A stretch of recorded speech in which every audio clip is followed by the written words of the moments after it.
আসসালামু আলাইকুম প্রিয় দর্শক বন্ধুরা। আজকের এই ভিডিওতে আমরা আলোচনা করব ইতিহাসের সবচেয়ে বিতর্কিত এবং আলোচিত ব্যক্তিত্বদের একজন অ্যাডলফ হিটলার সম্পর্কে। তিনি ছিলেন জার্মানির একজন রাজনীতিবিদ এবং একনায়ক, যিনি নাজি পার্টির নেতা হিসেবে বিশ্ব ইতিহাসে এক গভীর ছাপ রেখে গেছেন। 1889 সালের 20 এপ্রিল অস্ট্রিয়ার ব্রাউনাউ আম ইন নামক স্থানে জন্মগ্রহণ করেন হিটলার।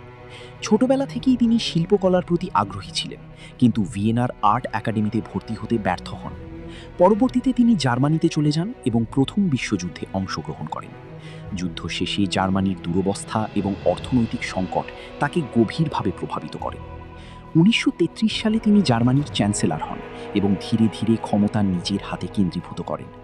তার নেতৃত্বে গড়ে ওঠে নাজি জার্মানি, একটি স্বৈরশাসিত রাষ্ট্র যেখানে মতপ্রকাশের স্বাধীনতা ছিল না এবং বিরোধীদের কঠোরভাবে দমন করা হতো। হিটলারের সবচেয়ে ভয়ঙ্কর দিক ছিল তার বর্ণবাদী ও ইহুদি বিরোধী মতাদর্শ। তাঁরই নীতির ফলেই ঘটে হলোকস্ট, যেখানে প্রায় 60 লক্ষ ইহুদিকে নির্মমভাবে হত্যা করা হয়। শুধু ইহুদিরাই নয়, আরও অনেক সংখ্যালঘু গোষ্ঠীও তার নির্যাতনের শিকার হয়।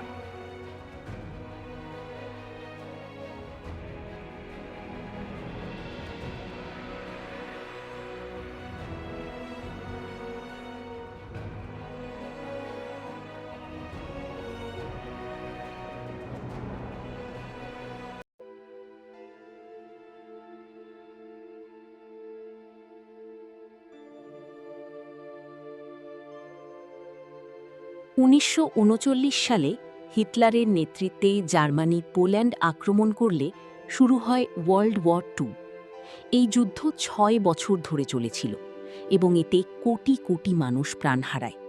হিটলারের আগ্রাসী নীতি এবং ক্ষমতার লোভ পুরো বিশ্বকে ধ্বংসের দিকে ঠেলে দেয়। যুদ্ধের শেষ দিকে যখন জার্মানি পরাজয়ের মুখে, তখন 1945 সালের 30 এপ্রিল হিটলার আত্মহত্যা করেন।